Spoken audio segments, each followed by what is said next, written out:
Hola, buenas tardes. Vamos a iniciar esta sesión.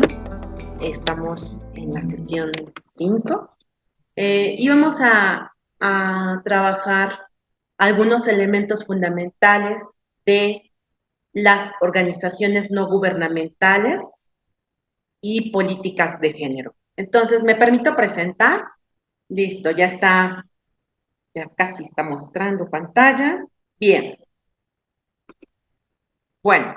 Pues el día de hoy, en esta sesión, vamos a trabajar lo siguiente: incidencia de las organizaciones no gubernamentales, ¿sí? Vamos a revisar brevemente cuál es esa incidencia, es decir, cómo las organizaciones no gubernamentales influyen eh, en diferentes elementos sociales, culturales, económicos, políticos de pues de los países y en general a nivel mundial. Recordemos que la semana pasada avanzamos con algunas organizaciones no gubernamentales, Amnistía Internacional, entre otras, ¿no? Que de hecho esta semana toma relevancia varias organizaciones no gubernamentales a partir del 8M, ¿no? Que varias se proclamaron, se pronunciaron para hacer un llamado a un alto a esta violencia de género y esta violencia, las violencias en sus diferentes modalidades, digital, económica, patrimonial, sexual, ¿no? Entonces, bueno, vemos que tienen un papel, ¿no? En esta parte del activismo, pero también hay otros elementos que vamos a revisar en cuanto a esta incidencia. Y bueno, hoy toca también revisar, de acuerdo al programa, esta organización no gubernamental que se llama Centro por la Justicia y el Derecho Internacional, ¿ok?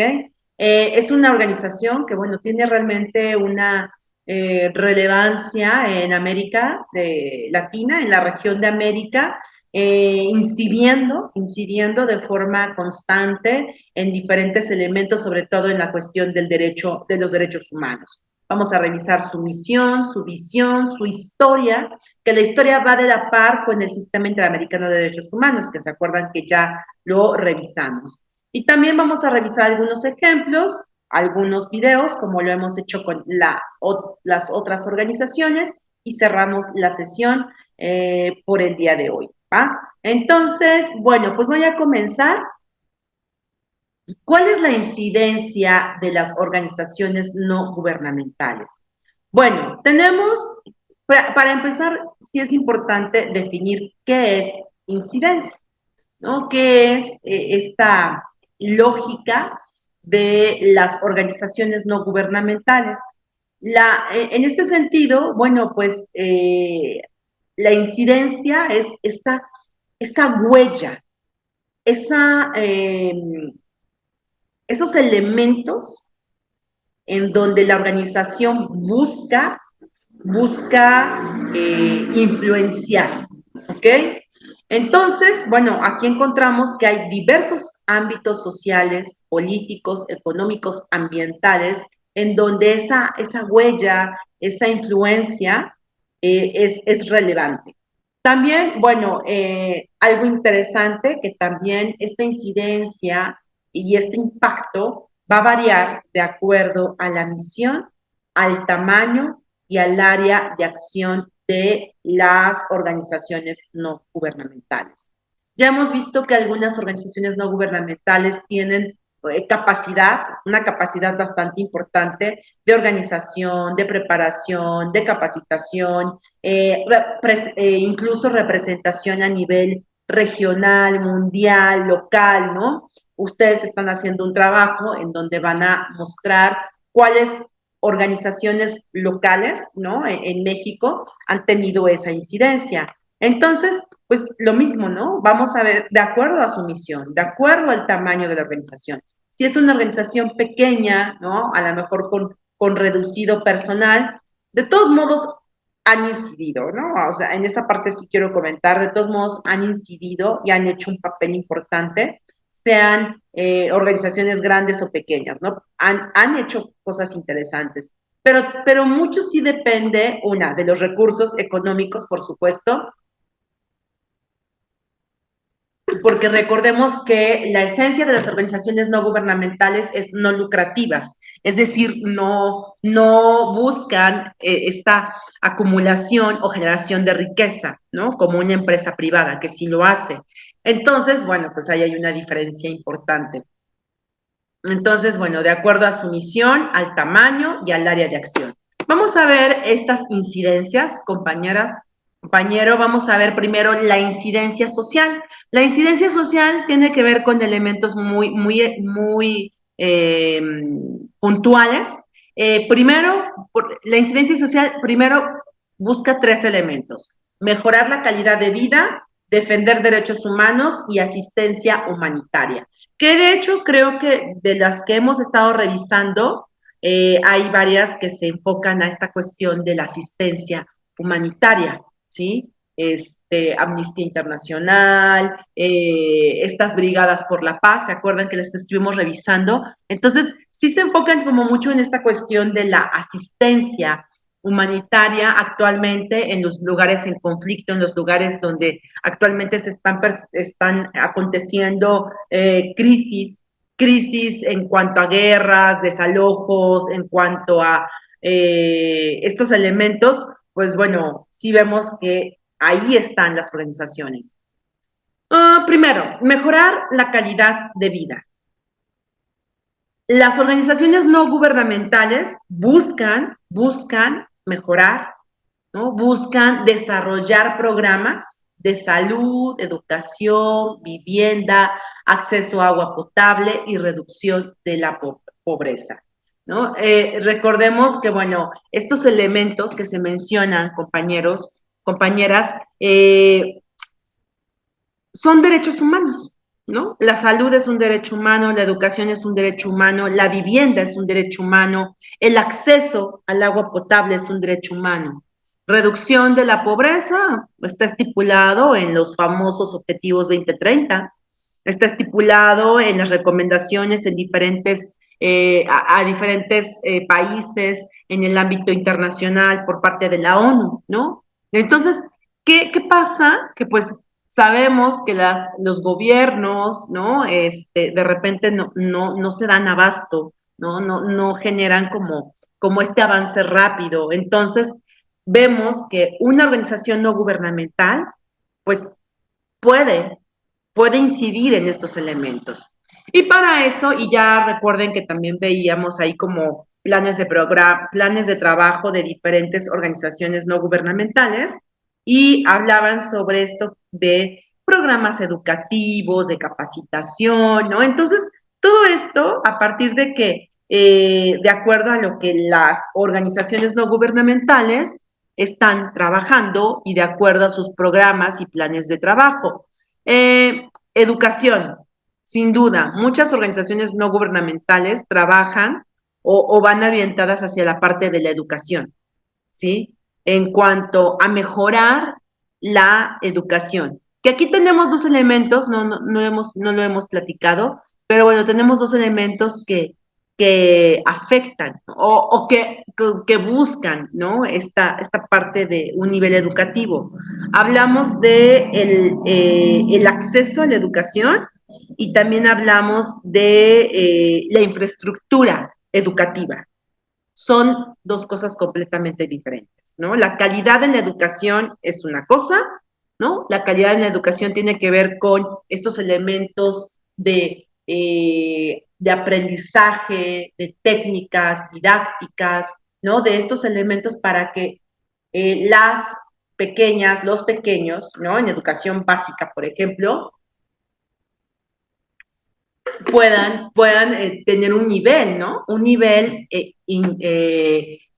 competitivo, un nivel importante, un nivel aceptable, ¿no? A nivel mundial en cuanto a su educación. Entonces, vemos que las organizaciones no gubernamentales contribuyen muchas veces con diferentes programas, con diferentes estudios, con becas, ¿no? Con becas para valga la redundancia, becar a las y los alumnos en ciertas condiciones, pero otra cosa es la infraestructura educativa. Ahí cambia, porque la infraestructura educativa tiene que ver, pues sí, con las bancas, las paredes, las sillas, el escritorio, el pizarrón, ¿no? Con esta parte, pues, de infraestructura, los baños, si hay agua en el baño, bueno, en fin. Entonces, pues también hay organizaciones que se dedican a acondicionar espacios para educación, ¿sí? Entonces, bueno, pues vean cómo hay como diferentes incidencias, ¿no? En la parte social, la vivienda, acceso a agua potable, bueno, de verdad que sí, sí es mucho, ¿no? Sí, revisamos lo que hace cada organización no gubernamental, cómo trabajan, cómo operan, vamos a ver que destinan gran parte de su tiempo en este rubro de la incidencia social que es mejorar la calidad de vida. Pero, recordemos que las organizaciones no gubernamentales y las que hemos estado revisando, por supuesto, van más en función de la defensa de derechos humanos, ¿no? Van muchísimo en esta parte. Yo creo que un 70%, ¿no? Los trabajos de organizaciones no gubernamentales se, se plasman o se orientan hacia esta parte de derechos humanos. Protegen y promueven derechos civiles, políticos, económicos y sociales y culturales, incluyendo la defensa de los grupos vulnerables, mujeres, niños, personas con discapacidad, comunidades indígenas, etcétera. Entonces, bueno, vemos que ese es otro grado de incidencia, defender derechos humanos. Y otro grado de incidencia es la asistencia humanitaria. Responden a crisis humanitarias como desastres naturales, conflictos armados, emergencias sanitarias. Actualmente vivimos una emergencia sanitaria en México. Actualmente vivimos una eminente pandemia. Eso fue hace 5 años, ¿no? Que de hecho, pues ya se cumplieron 5 años, bien rápido, de la declaratoria de emergencia, de la declaratoria de la OMS para declarar al COVID como un virus, pues muy peligroso, ¿no? Entonces, pues, pues sí, ¿no? O sea, tiene que ver con estos elementos de crisis humanitaria, desastres naturales, pues creo que es muy, muy certera, ¿no? Esta definición. En terremotos, pues van, ¿no? La organización no gubernamental atiende el llamado, manda brigadistas, rescatistas, ¿no? Entonces, bueno, ok, ok. Vamos a continuar.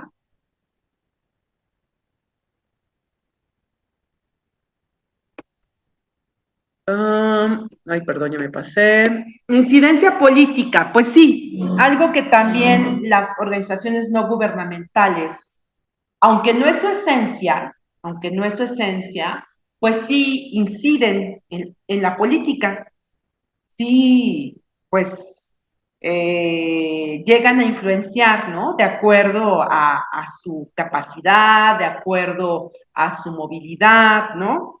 Pero, ¿en qué función hace esta incidencia las organizaciones no gubernamentales? En estos elementos, cabildeo y defensa de políticas públicas es uno, monitoreo gubernamental es otro, participación ciudadana es otro, ¿ok? Entonces, esto en cuanto a incidencia política, el cabildeo y defensa de políticas públicas influyen en la creación, modificación o eliminación de leyes y políticas para garantizar la justicia social, el desarrollo sostenible y el respeto a los derechos humanos. Entonces, bueno, esta propuesta, ¿no? De cómo inciden en política las organizaciones no gubernamentales es bastante compleja, ¿no? ¿Por qué? Porque entonces, bueno, no solamente influyen o inciden, sino que también se involucran, ¿no? Se involucran en la creación y modificación, eliminación de leyes, ¿no? Que es lo esencial en nuestro sistema, ¿no? El ejercicio legislativo. Este, pero sí genera también como un sesgo en cuanto al cabildeo y defensa de políticas, ¿no? Aunque sí hay políticas públicas que han avanzado más rápido, que han ido a estos pasos, ¿no? Pasos agigantados, yo diría, de las organizaciones no gubernamentales y sobre todo se plasma en políticas públicas, ¿no? Que aquí puse una imagencilla de políticas públicas, porque las políticas públicas están concebidas dentro de un sistema democrático, ¿sí? Las políticas públicas están orientadas hacia este sistema de derechos y libertades. En un sistema dictatorial, en un sistema autoritario, pues no hay políticas públicas. Hay otras cosas, menos políticas públicas.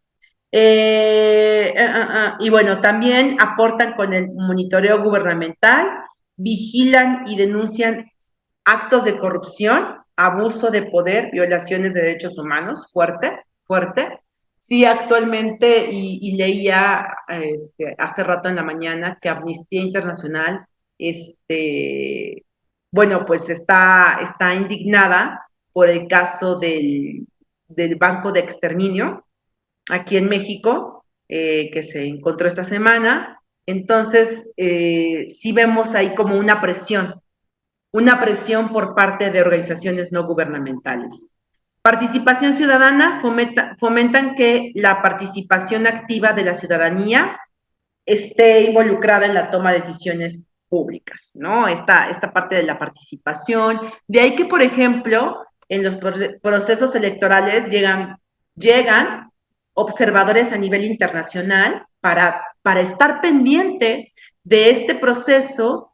Ay, se me fue, perdón, de este proceso de participación ciudadana, ¿no? Ya tienen muchos años, ya tienen algunos añitos en donde llegan extranjeros, llegan nacionales, ¿no? Llegan representando a una ONG para después explicar cómo se hace, ¿no? Esta incidencia política, ¿ok? Denme un segundito, voy a cerrar la ventana.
Listo, muchas gracias.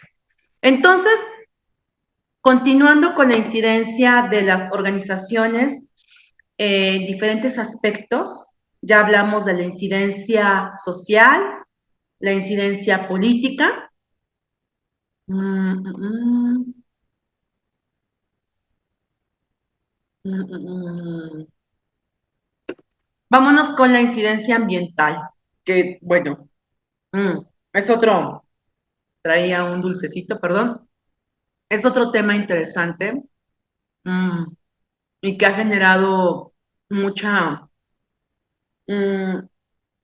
indignación. De hecho, México tiene un súper penoso lugar en cuanto a asesinato de activistas ambientales.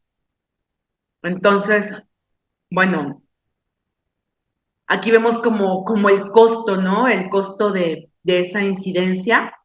Eh, el tema es que, pues, eh, los activistas ambientales, en su labor, sí tienen como, sí se oponen a intereses muy fuertes, a eso iba, a intereses muy fuertes y de ahí que, pues, se genera estos lamentables asesinatos. Pero vamos a ver cuál es la incidencia, en qué rubros en específico intervienen las organizaciones no gubernamentales. Primero, protección del medio ambiente, ¿no? Por supuesto, o sea, es un elemento fundamental en cuanto a lo que hacen las organizaciones no gubernamentales para incidir, ¿no? Y ahí entra toda esta parte de campañas de conservación, reforestación, gestión sostenible de recursos y combate al cambio climático. Entonces, bueno, ahí vemos como este primer rubro, este primer elemento sobre cómo influyen las organizaciones en cuanto a esta parte del medio ambiente. Primero es la protección, ¿no? La protección. Y seguramente ustedes han escuchado de estas organizaciones, Greenpeace, ¿no? Sobre todo en el tema de peligro de extinción de ciertas especies, ¿no? Sabemos que México tiene santuarios que son bellísimos, no sé si conozcan alguno, el de la mariposa monarca, aquí en Estado de México, en Edomex, aunque hay más en Michoacán, por supuesto. Eh, mm, mm, el de Los Cabos, el de Baja California con las ballenas, mm, y bueno, diferentes, ¿no? Diferentes santuarios en donde estas especies llegan, ¿no? Llegan al de la luciérnaga, también hay santuarios de luciérnagas, en donde estas especies llegan, ¿no? A aparearse, a resguardarse del frío, etcétera, ¿no? Pero bueno, pues el ser humano en su lógica, pues no las, sí los protege, ¿no? Y sabemos que sí hay gente muy comprometida en ese sentido, pero también hay la otra parte, ¿no? Ahorita vamos a revisar un pequeño video. Entonces, bueno, esta parte de la protección del medio ambiente a través de campañas, conservación, reforestación, gestión sostenible de recursos y combate al cambio climático. Y también otro elemento fundamental en la incidencia ambiental es la educación ambiental, ¿no? Yo creo que la educación ambiental tendría que darse desde los primeros años de vida del ser humano, no ya grandes, no ya que pasó el tiempo, ya que tienen una huella de carbono, porque todo ser humano generamos una huella de carbono, ahora ya también sé que hay una huella digital, también generamos huella digital de lo que consumimos en las redes sociales, lo que vemos, nuestras conversaciones, en fin. Pero la huella de carbono o la huella ambiental tiene que ver con lo que consumimos, con lo que gastamos en recursos, ¿no? El agua que utilizamos todos los días para bañarnos, lavar trastes, etcétera. Entonces, bueno, este tema de la educación ambiental va en función de esto, ¿no? Sensibilizar a la población sobre la importancia de preservar un entorno, ¿no? Entonces, bueno, pues estos elementos en cuanto a cómo las organizaciones no gubernamentales hacen un papel realmente fuerte, ¿no? E impactante. Y de hecho, bueno, pues hemos sabido de personal, de personas, ¿no? Que están en Greenpeace, Amnistía, Brigadas de Paz, etc., etc., y que pues son atacadas, son violentadas, ¿no? Entonces, pues bueno, vemos también esta parte bastante compleja, porque lamentablemente pues sí ha habido activistas que han pagado pues estas circunstancias, ¿no? Entonces, bueno, vamos a ver,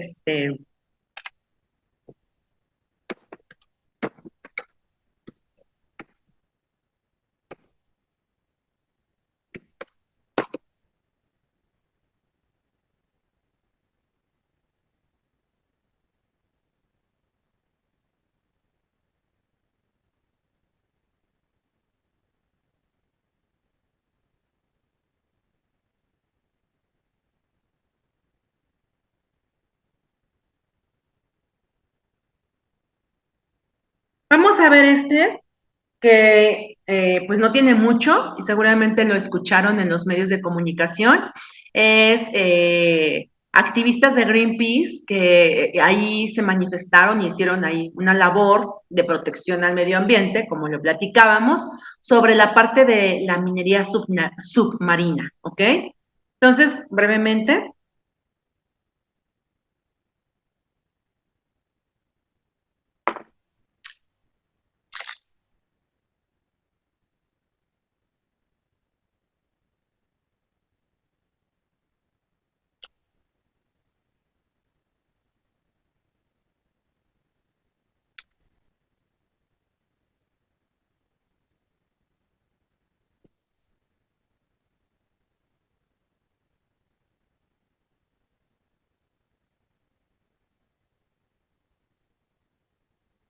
Estoy en el Océano Pacífico, justo donde pretenden minar el fondo del mar, intentando, junto con otras 3 compañeras, detener el inicio de la minería submarina. Llevamos aproximadamente 7 horas aquí, remando. perdón, es que en lo que va mostrando se adelantó un poquito, ya lo regresé, es, es cortito, es un minuto, ¿va? Ahí va, gracias. El Océano Pacífico, justo donde pretenden minar el fondo del mar, intentando, junto con otras 3 compañeras, detener el inicio de la minería submarina. Llevamos aproximadamente 7 horas aquí, remando alrededor de un buque de perforación marina para impedir sus planes de recopilar datos que ayuden a la aprobación de la minería submarina. Esta zona en la que nos encontramos, que se llama Clarion Clipperton, está muy cerca de México. De hecho, se encuentra al lado de 2 enormes áreas naturales protegidas que albergan muchísimas especies, incluso algunas en peligro de extinción. De realizarse minería submarina en esta zona, inevitablemente afectará las aguas mexicanas que tanto trabajo costó proteger. No podemos permitirlo, por eso estamos aquí con el Arctic Sunrise, uno de los barcos más icónicos de Greenpeace, activistas de México, Noruega, Argentina e Inglaterra, y estamos poniendo el cuerpo y toda nuestra energía para impedir el inicio de la minería submarina. Esta industria tan destructiva aún no está permitida. Estamos a tiempo de detenerla. Únete a Greenpeace con tu firma y donativo y protejamos nuestros océanos.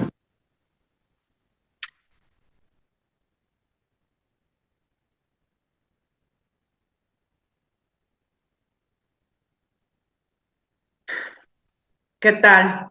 Fuerte, ¿no? Sí. Sí, esto de la minería submarina está generando bastante eh, indignación, porque como bien comentan, no está legislado, no está estipulado.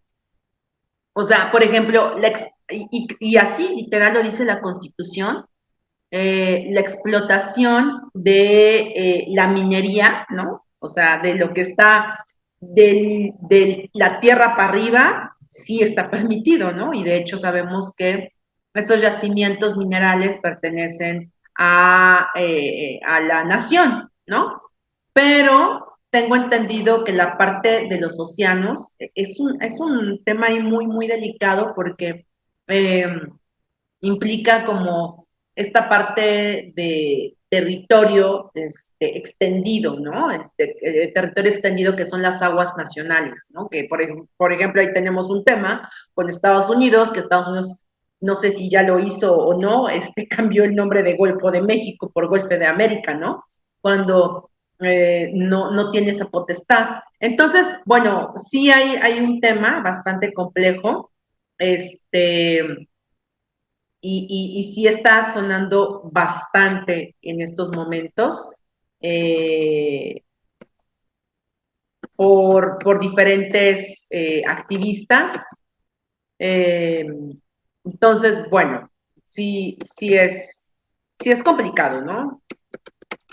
Y bueno, también, además de esta parte del medio ambiente, de aguas nacionales, de esta parte de de lo que compete a nuestro territorio, pues vemos también la incidencia de organizaciones no gubernamentales en cuanto a especies, ¿no? Especies en peligro de extinción, que han hecho bastante, eh, han hecho bastante trabajo a algunos colectivos, ¿no? Algunos, sobre todo, además por la parte de la contaminación, ¿no? ¿Por qué? Porque del cambio climático, ¿no? Entonces, bueno, pues aquí, nada más ya para cerrar esta parte de la incidencia ambiental, vamos a ver los colectivos, bueno, algunos que han trabajado esta parte de protección a especies y en específico a las tortuguitas marinas, ¿no? Que seguramente ustedes han tenido la mejor oportunidad de liberar tortugas, ¿no? O han visto en los medios de comunicación. Entonces, bueno, pues vamos a ver. Aquí hay un ejemplo interesante porque sí hay gobiernos, ¿no? O sea, que también viene la otra parte, ¿no? Hay gobiernos que sí le echan ganas, ¿no? Que sí les interesa cuidar las especies, ¿no? Y aquí hay un caso de Chiapas, vamos a verlo, que por cierto tenemos una compañera de allá, según no mal recuerdo. Perdón, voy a presentar.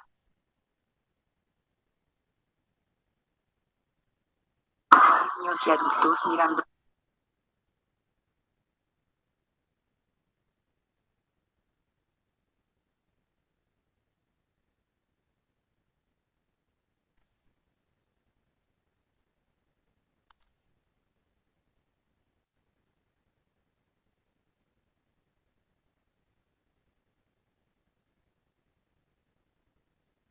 El retorno al mar de 500 tortugas. Todos mirando, niños y adultos mirando el retorno al mar de 500 tortugas. En esta playa del Pacífico mexicano hace un poco más de 30 años que se realizan operaciones de liberación de tortugas marinas. Todo empieza en el sitio de anidación, donde se monitorea de manera permanente y se cuida los nidos en una lucha para conservar el hábitat natural de las especies. Cuando incubamos en la temporada de julio a diciembre, que se llena un corral, pero se tiene que pasar al siguiente corral para que se pueda seguir el seguimiento y no perder ahora sí ningún nidos en las playas para poder recuperarlo y traerlo a los corrales de incubación.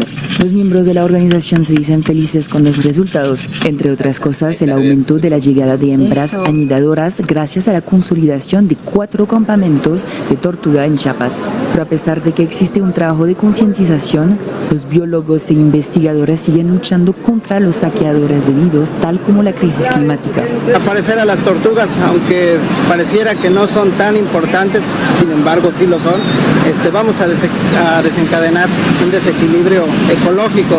Aparte, con estos efectos del cambio climático que se están dando, del aumento de las temperaturas, como sabemos, los reptiles, su sexo está determinado por la temperatura. Las especies que arriban a estas playas del Océano Pacífico corresponden a 4 grupos. Entre ellas están la tortuga verde negra, carey, golfina y laúd, todas en peligro de extinción.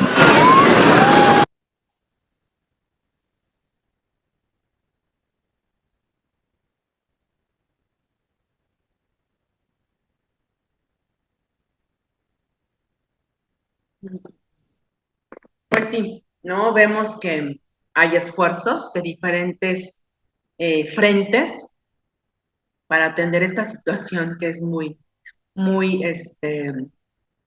eh, pues de preservar especies, ¿no?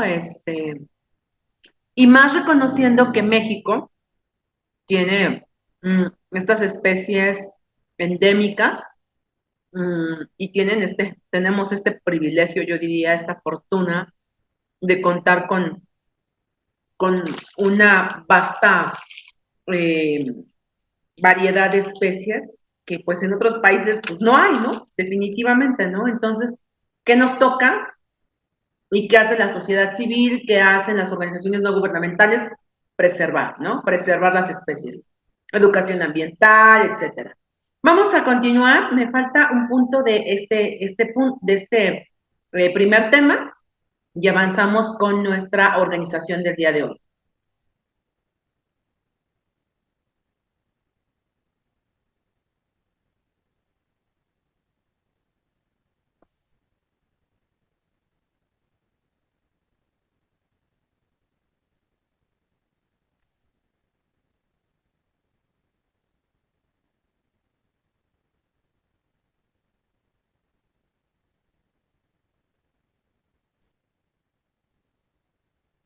Listo. Bueno, incidencia ambiental. Incidencia económica. La incidencia económica va en función del desarrollo económico local y la transparencia y equidad. Son dos puntos que aborda esta incidencia económica. ¿Ok?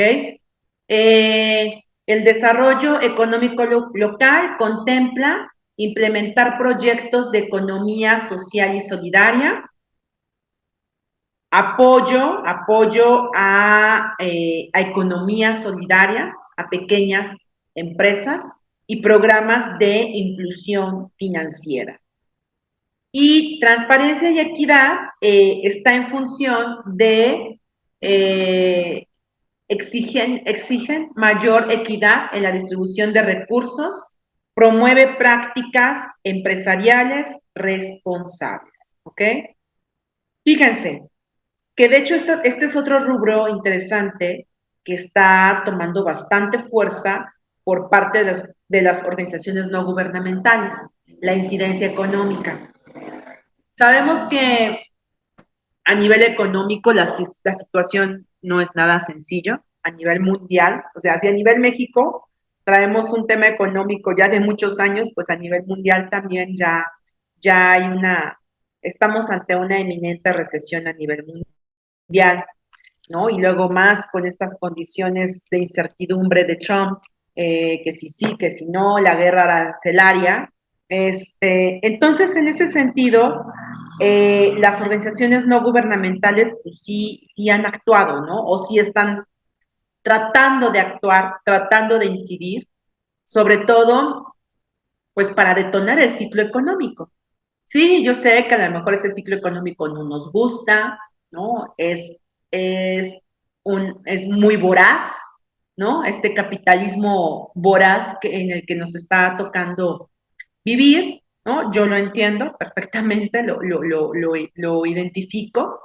El tema es que sin inversiones, sin capacitación, sin creación de pequeñas y medianas empresas, pues la economía se estanca, ¿no? La economía se estanca y entonces, ¿qué pasa? Pues hay carencia de recursos de ingreso para consumir, todo se encarece, inflación, y entonces es una bola de nieve impresionante que haciendo pequeñas acciones, ¿no? Que es algo que buscan las organizaciones no gubernamentales para poder, pues, contener un poco la economía.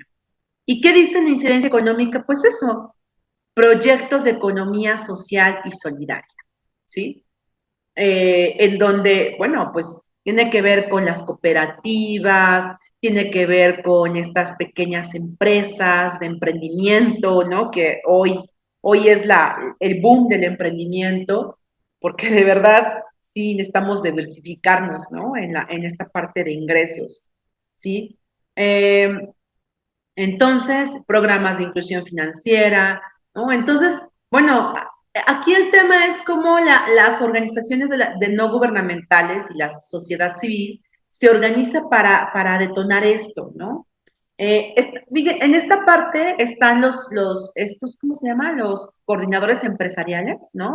Bueno, aquí en Puebla se llama Coparmex, no sé, en otros estados si también tengan el mismo nombre, ¿no? Pero Consejo de Coordinador Empresarial, algo así, es la definición. Pero bueno, aquí en Puebla se está como diversificando esta parte de la organización empresarial, sobre todo muy enfocada ahora a pequeñas empresas, a emprendimientos, ¿no? Entonces, y que tengan como ciertos elementos básicos, ¿no? Para poder desarrollarse. Entonces, bueno, pues ese es un elemento en cuanto a incidencia económica. Ahorita vamos a ver un ejemplo local de aquí de México bueno, lo conozco porque es de aquí de Puebla, no sé si lo han escuchado, pero bueno, ahorita lo vemos. Y transparencia y equidad exigen mayor equidad en la distribución de recursos y promueven prácticas empresariales responsables. Y en esas prácticas empresariales responsables tiene que ver con pues el tema del SAT, ¿no? Que de hecho es todo un tema, ¿no? Porque de repente es como, sí, pues soy emprendedora, pero no declaro impuestos, no estoy dada de alta, no sé qué, ¿no? O sea, no sigo como esta parte normativa que a lo mejor nos parecerá pues innecesaria, engorrosa, sí, sí, lo entiendo, pero que sí es necesario, ¿no? Sí es necesario para tener una estructura, ¿no? Y una presencia económica. Entonces, pues bueno, pues eso es lo que también se busca en la incidencia económica. Permítanme un segundo, están tocando, denme un segundo. Discúlpenme, tocaron la puerta. Y bueno, tenía que abrir. Entonces, incidencia económica, ya revisamos esta parte. Vamos a avanzar para que, y yo espero, si no me da tiempo, ver esta parte de cómo hay organizaciones no gubernamentales que trabajan esta cuestión económica, lo dejamos para la otra sesión. Pero, y si no, si pueden revisar, hay un ejemplo muy emblemático en Puebla, en la Sierra Norte, que es en el ámbito local, no es a nivel internacional, es en el ámbito local, se llama la organización Tosepan.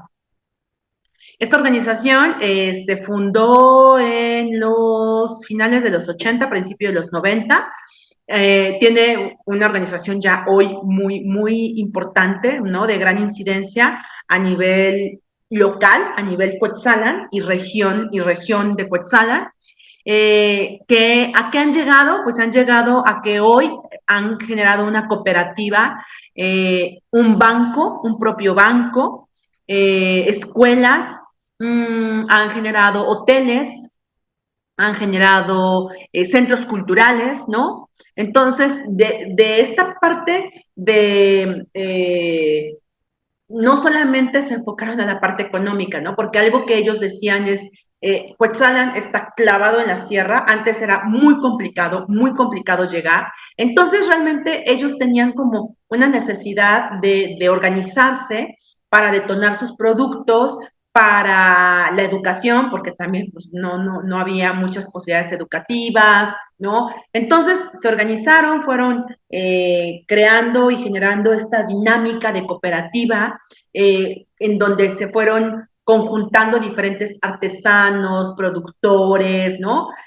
Cabe mencionar que Cuetzalan tiene un 90% de población indígena, bueno, a lo mejor ya disminuyó un poco, perdón, a lo mejor creo que exageré, bueno, pongan que un 70%, ¿no? De población indígena que hablan náhuatl. Entonces, pues bueno, se organizaron y la verdad que han hecho cosas súper interesantes, ¿no? Pero bueno, si no me da tiempo, vemos el ejemplo de la próxima semana. Y continuamos. La incidencia cultural y educativa. Otro elemento en el que las organizaciones no gubernamentales han incidido es en la parte de preservación cultural y en el acceso a la educación, ¿sí? Esos dos elementos. Apoyan la protección del patrimonio cultural y promueven la diversificación cultural, ¿no? Algo, wow, importante, ¿no? En esta parte de áreas naturales protegidas, ¿no? En la parte también de monumentos protegidos, zonas arqueológicas protegidas, y además que han sido declarados patrimonios, incluso de la humanidad, ¿no? México tiene ahí un gran número de patrimonios de la humanidad. Entonces, hay organizaciones no gubernamentales que se encargan de eso, ¿no? De preservar y de trabajar en esta cuestión de la protección del patrimonio cultural. Llámese música, comida, monumentos, llámese zonas arqueológicas, costumbres, ¿no? Tradiciones, por ejemplo, ustedes, bueno, seguramente han visto el vuelo de los voladores de Papantla, que realmente no solamente son de Papantla, sino que como tal, la ceremonia de los voladores involucra a la región norte de Puebla y la zona que colinda con Veracruz, que es la zona totonaca, ¿no? Entre esas regiones está esta ceremonia, ¿no? Ahí nació a partir de la cultura totonaca, ¿no? Entonces, los voladores como tal, la ceremonia de los voladores es patrimonio intangible de la humanidad y fue inscrita en la UNESCO, no me acuerdo el año, pero se los paso. Y bueno, pues hoy es un elemento de preservación a nivel mundial, ¿no? De hecho, y bueno, me van a decir, bueno, pero ¿y qué hacen para preservarlo, no? Algo interesante es que se han organizado los propios totonacos, ¿no? Para crear escuelas de voladores, ¿no? Y desde ¿qué son? Desde los 5 años, ¿no? Más o menos, 5, 7 años, empiezan con sus clases de voladores y también ya hoy en día hay niñas voladoras, ¿no? Ya es algo como muy interesante que antes, no, pues no era concebible que una niña fuera voladora, hoy ya las hay, ¿no? Entonces, bueno, perdón, es algo que a mí me emociona mucho porque los he visto, ¿no? He ido a las escuelas de voladores, ¿no? Obvio, les ponen, se han visto, ¿no? Que son los palos de voladores, que son 30 metros, lo que miden, pero para los niños, pues son chiquitos, obviamente, ¿no? Son pequeñitos, tienen todo el cuidado, les enseñan la cosmovisión, de por qué. Muy bonita, la verdad, esta parte cultural, ¿no? Esta parte de nuestros ancestros. El acceso a la educación ofrecen programas de alfabetización, formación profesional y educación inclusiva, ¿no? Ahí viene esta parte también interesante de, pues sí, programas de alfabetización, porque sabemos que pues hay altos índices de analfabetismo en el mundo, ¿no? Y México tiene ahí niveles fuertes, ¿no? Y ahora súmenle esta parte del analfabeta digital, ¿no? Que también ya está estipulado, ¿no? Considerado como la persona que no puede tener contacto con los medios tecnológicos, ¿no? Que no nació en esta generación tecnológica. Nosotros, por ejemplo, somos migrantes digitales, ¿no? No somos nativos digitales, no nacimos con Internet, ¿no? Pero, pues bueno, migramos, ¿no? O tratamos de hacer esa adecuación. Las niñas, los niños y las generaciones, ¿qué son? Las millennials, creo, según. No sé, ya la verdad tienen muchos nombres, ¿no? Que si la Z, la de cristal, que bueno, a mí no me gusta ese nombre de generación de cristal, pero bueno. Este, Ellos sí son nativos digitales, ¿no? Nacieron con el Internet, ¿no? Entonces, bueno, esto en cuanto a cómo las organizaciones no gubernamentales inciden en, en, este, en diferentes aspectos: político, social, económico, cultural, educativo, ¿sí? Y vamos a ver, para cerrar la sesión de hoy, el Centro por la Justicia de Derecho Internacional, ¿ok? Bueno, aquí están sus iniciales: CEGIL, ¿no? En inglés, en portugués, ajá, sí, es portugués, español e inglés, ¿no? Center for Justice and International Law. Ah, y portugués no sé leerlo, discúlpenme. Pero bueno, somos defensores. ¿Cómo se definen ellos? ¿No? Ya saben, empezamos por quiénes son, ¿no? Somos defensores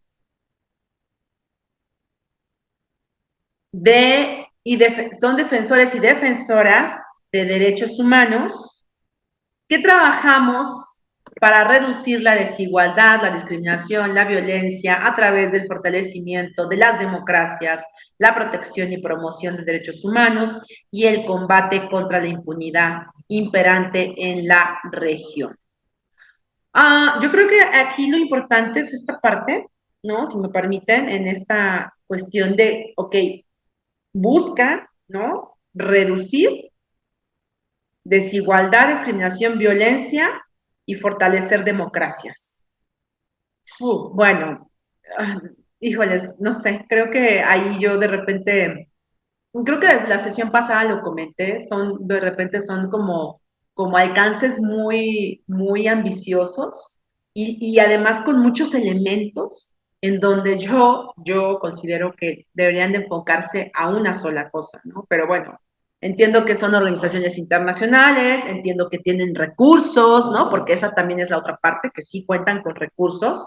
Entonces, bueno, pues en este sentido vemos que SEGIL pues tiene este gran objetivo, que es reducir desigualdad, discriminación, ¿no? Violencia, y sobre todo, pues esta parte de, ¿no? Fortalecimiento de democracias.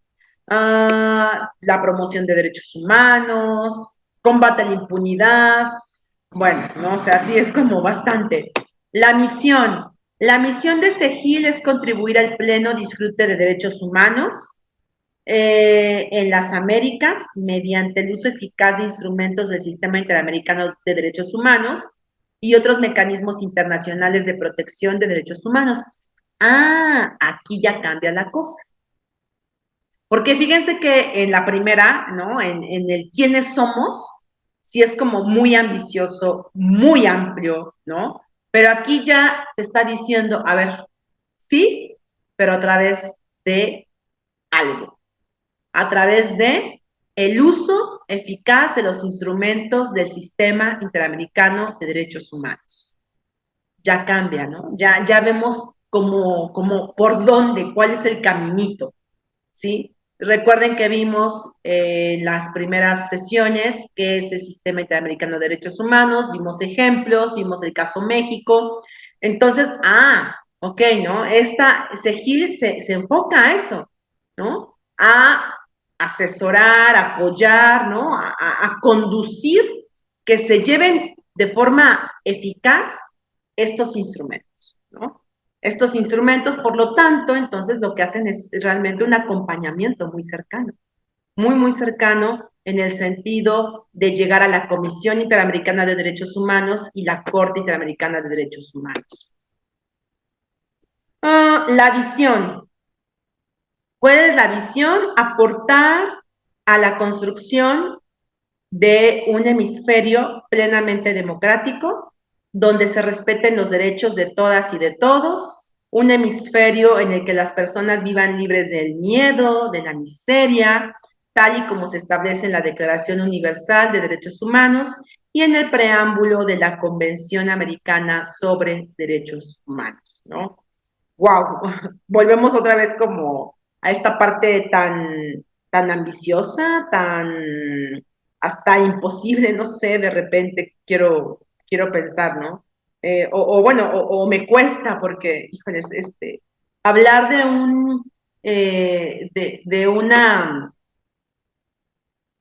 de un trabajo, ay, perdón, hablar de que el hemisferio americano, ¿no? Que el continente americano sea plenamente democrático, pues no, depende de muchas cosas, ¿no? Depende de muchas cuestiones. Claro, claro, es una aspiración muy legítima, es eh, una, eh, pues una meta muy grande, ¿no? Que las personas vivan libres de miedo, de miseria, bueno, ¿no? Tomando en cuenta que hay grados de desigualdad muy grandes, ¿no? En algunos países, pues, como por dónde, ¿no? De repente surge esa duda. También otro elemento de su visión es generar esfuerzos por lograr una región en la que las instituciones se basen en el Estado de Derecho, a fin de garantizar que mediante un marco jurídico adecuado, las políticas y prácticas públicas se ajusten a las normas internacionales de derechos humanos. ¿Ok? Pues sí, ¿no? También estos elementos de apego y cumplimiento del Estado de Derecho, ¿no? Políticas públicas, ¿ok?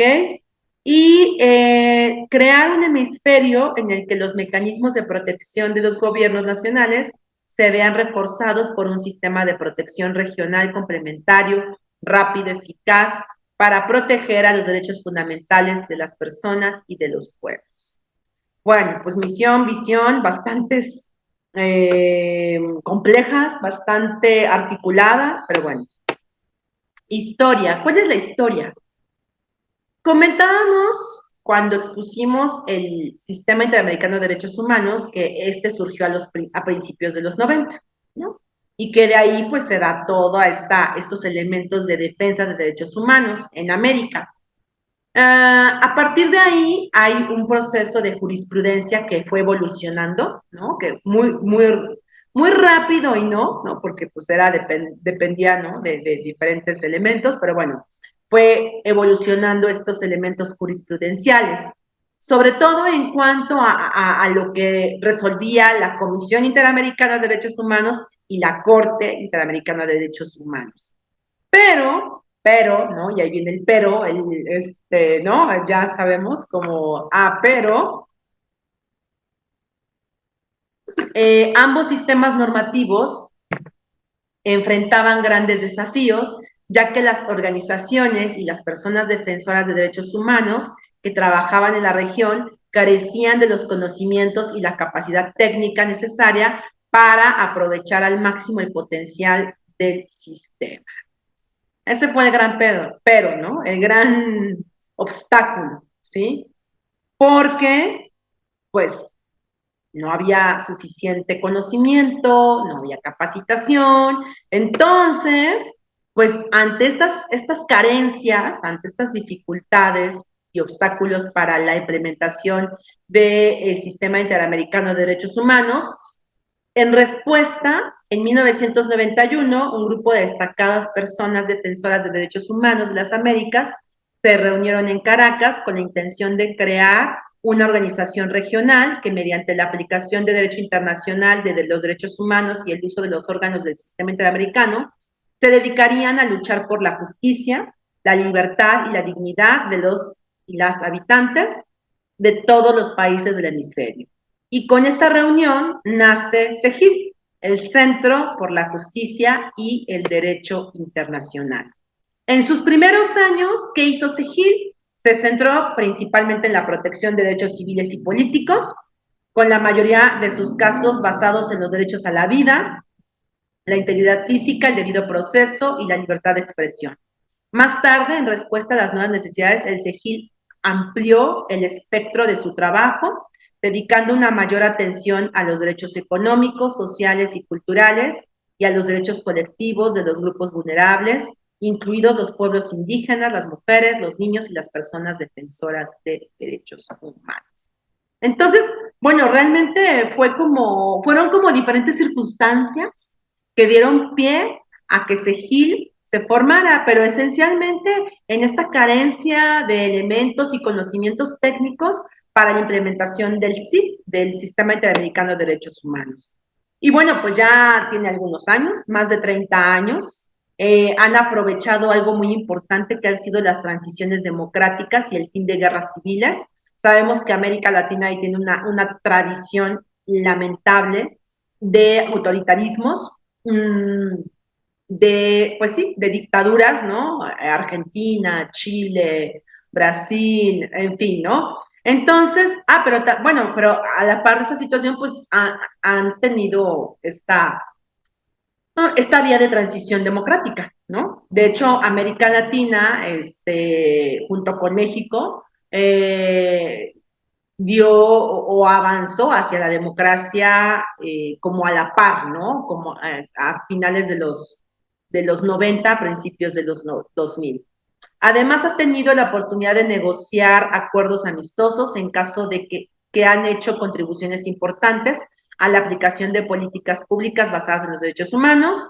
Y también CEGIL ha asumido la tarea de supervisar aplicación de las decisiones de la Comisión Interamericana de Derechos Humanos y de la Corte Interamericana de Derechos Humanos, a fin de asegurar que las víctimas que representan sean debidamente indemnizadas y que se haga justicia y se apliquen los cambios prometidos, ¿no?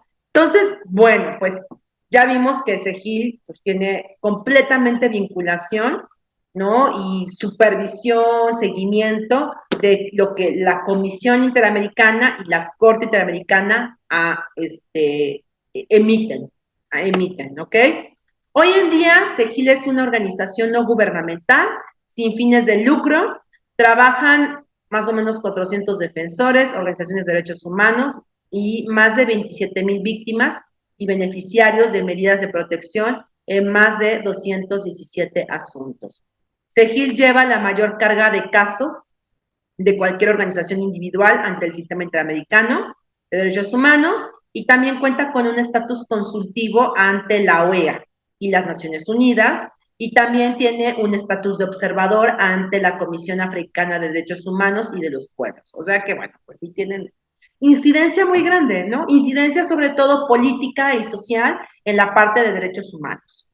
Entonces, bueno, vamos a cerrar. Me pidieron cerrar unos minutos antes para el Zoom. Vamos a cerrar con un videíto de CEGIL y nos vemos la próxima sesión. Para avanzar, todavía nos faltan cuatro organizaciones no gubernamentales y bueno, pues ya hacemos el cierre.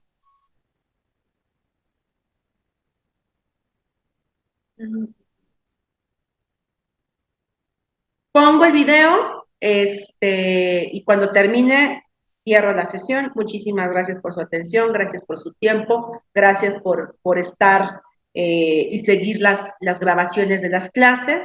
Recuerden que la materia es organización no gubernamentales y políticas de género. La próxima sesión vamos a ver políticas de género y avanzar con otras organizaciones no gubernamentales a nivel internacional. Les agradezco infinitamente.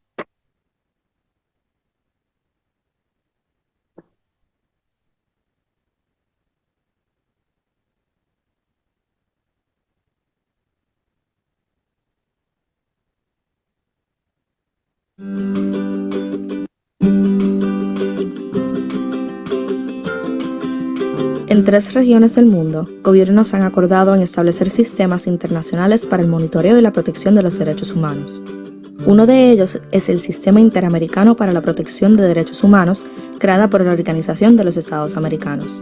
El litigio y otras formas de incidencia ante el sistema interamericano pueden ser herramientas poderosas para llamar la atención sobre cuestiones de derechos humanos, darle a las víctimas una oportunidad para ser escuchadas y promover reformas en las políticas y prácticas estatales. El sistema está compuesto por 2 órganos de protección, la Comisión Interamericana de Derechos Humanos y la Corte Interamericana de Derechos Humanos, los cuales ejercen diferentes funciones. La Comisión vela por la protección de los derechos humanos en los 35 países en las Américas. Recibe denuncias, conocidas como peticiones, para determinar si un Estado ha violado los derechos humanos de una persona o un grupo de personas y, de ser el caso, cuáles medidas debería de tomar el Estado para reparar el daño ocasionado a la víctima y evitar que hechos similares vuelvan a ocurrir en el futuro. Los 7 comisionados visitan países en la región, sostienen audiencias en relación a temas de interés y publican informes sobre la situación de derechos humanos. El trabajo de los relatores de la comisión ayuda a aumentar su pericia y cultivar el conocimiento y conciencia sobre temas de prioridad, tales como los derechos de comunidades o grupos específicos. Por su parte, la Corte dicta sentencias sobre denuncias presentadas contra los estados que han aceptado su competencia contenciosa, únicamente cuando tales casos no han sido resueltos de manera satisfactoria por la comisión. 20 estados han aceptado la jurisdicción de la Corte. En situaciones de gravedad y urgencia, ambos órganos, la Corte y la Comisión, pueden solicitar al gobierno que tome medidas para prevenir daños irreparables a las personas o al objeto de una petición. Estas medidas son conocidas como medidas cautelares o provisionales. No es la función del sistema interamericano revisar las sentencias dictadas por cortes nacionales que actúen dentro de su competencia y respetando los derechos fundamentales de las partes. Por lo general, antes de acudir a la comisión, los peticionarios deben tratar de resolver el problema por medio de los procesos judiciales nacionales. Además, la comisión y corte no pueden decidir la culpa o inocencia de las personas. Con la presentación de una petición, participación en una audiencia temática, reunión con un relator y el uso de los informes de la comisión, los defensores de derechos humanos pueden aumentar el conocimiento público sobre algún problema de derechos humanos y generar presión para promover reformas. Para tener un mayor impacto, la incidencia ante el sistema interamericano debería de ser parte de una amplia estrategia de defensa, la cual también puede incluir el monitoreo a nivel local, negociación con el gobierno y esfuerzos para asegurar que la comunidad afectada esté consciente de los resultados.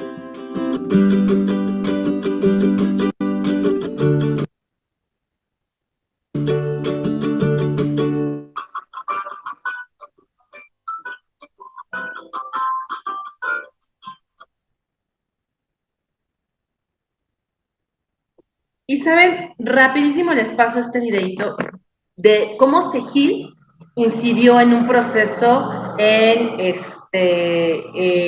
un país, ahorita se me fue el nombre, pero bueno, ahorita es de un segundo, es un minutito, no más.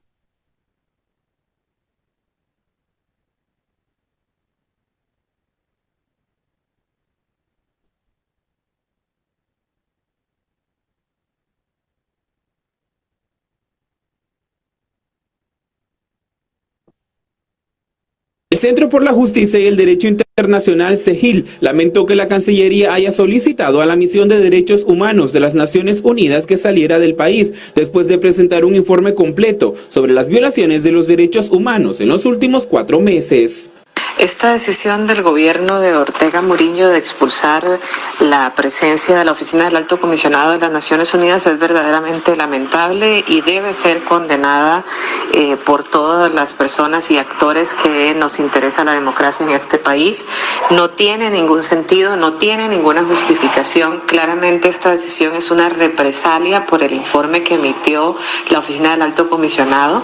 Es un informe contundente, es un informe que se basa en pruebas y es un informe que demuestra lo que vienen denunciando otros actores en Nicaragua y fuera de este país. Marcia Aguiluz, presidenta de SEGIL, explicó que el pueblo de Nicaragua es quien pierde con esta decisión del gobierno porque queda en mayor indefensión ante la salida de la misión del Alto Comisionado de las Naciones Unidas para los Derechos Humanos. Desafortunadamente, esta decisión implica que no existe voluntad por parte del gobierno nicaragüense de resolver esta crisis, no existe voluntad al escrutinio internacional y que los espacios democráticos están cerrados en este país.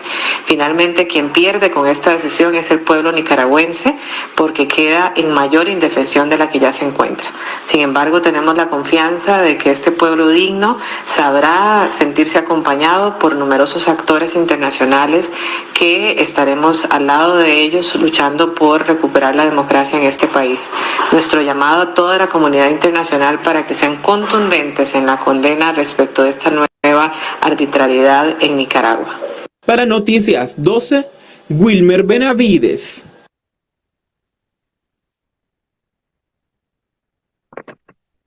Nicaragua, sí, que pues sí ha tenido ahí crisis en el tema de derechos humanos, democracia, en fin.